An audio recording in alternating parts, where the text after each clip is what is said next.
Selamat datang kembali di channel Robinstad. Kali ini kita akan membahas tentang analisis log linear atau disebut dengan analisis log lin, di mana suatu ini merupakan suatu penekanan pemodelan linear terempat yang dapat digunakan untuk data biasanya menyebar secara Poisson ya. Jadi selain analisis regresi Poisson, ini biasa digunakan dengan menggunakan analisis tabel dua arah atau lebih ya. Kalau dua arah kan kita bisa menggunakan cross step tabulation, tapi kalau sudah lebih, kita bisa biasanya menggunakan analisis log lin ya.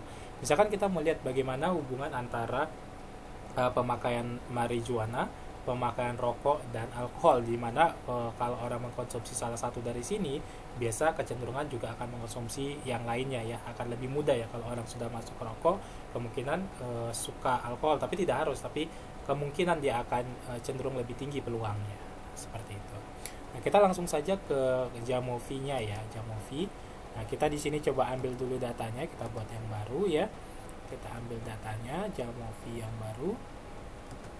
Oke, kita ambil datanya dulu, impor data dari yang belajar SPSS ya. Untuk data login ya, data login. Oke, di sini ada nilai, artinya ini yang mengkonsumsi ketiga-tiganya ada sebanyak 911 orang ya, yang mengkonsumsi marijuana dan alkohol itu 44 orang, nah, dan seterusnya. Nah, kita masuk ke analisis namanya analisis frekuensi. Nah, kita pilih yang di sini log linear regression. Nah, berarti di sini yang menjadi faktor adalah ketiga ini. Nah, marijuana, alkohol, dan sigaret. Kemudian count-nya ya nilainya. Nah, jumlah orangnya. Nah, seperti ini. Dapat kita lihat apakah terjadi perbedaan antara pengguna yang rokok tadi antara kode 1 dan 0, ya signifikan, dan seterusnya interaksinya antara marijuana dan alkohol signifikan. Yang tidak signifikan adalah di antara ketiga kombinasi tadi ya. Kalau dua kombinasi masih mungkin, jadi dia alkohol dan marijuana, alkohol sigaret, sigaret marijuana, alkohol sigaret gitu. Tapi ketiganya di sini tidak signifikan ya. Nah, untuk preference levelnya biasanya ya 0 ya kalau di kategori 0. Tapi kalau mau diganti 1 juga boleh. Nah, misalnya di sini juga boleh ya. Jadi lebih enak di sini kalau kita menggunakan Jamovi untuk melihat mengganti-ganti preference-nya ya. Jadi kalau ada 7 kategori, kita mau mengganti yang di tengah-tengah, lebih mudah di sini. Pakai aja si preference-nya ya. Nah, model fit-nya seperti biasa untuk uji secara simultannya signifikan karena minimal 1 signifikan. Kemudian berapa besar mampu dijelaskan. Nah, ini mampu menjelaskannya itu sebesar sampai 100% gitu ya.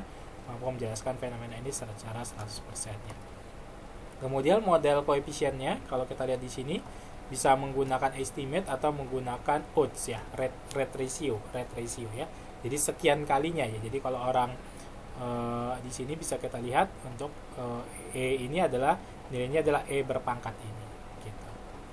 Kemudian yang bisa dilihat dari model fit juga, kalau kita membandingkan antar model nanti bisa nilai AIC dan nilai BIC kalau mau dimunculkan ya. Seperti itu. Jadi cukup sederhana penggunaan di Jamovi ini. Kemudian yang mau kita lihat nanti apa aja pengaruh marijuana atau kombinasi. Nah, ini ada kombinasinya ditandakan dengan tanda star ya. Jadi kalau mau cuman nggak mau lihat kombinasi ketiganya, keluarkan saja. Nah, seperti itu. Jadi nggak perlu. Kita hanya melihat dua kombinasinya, semuanya signifikan. Demikian penggunaan log lin. Semoga bermanfaat. Sampai ketemu di video-video berikutnya. Terima kasih.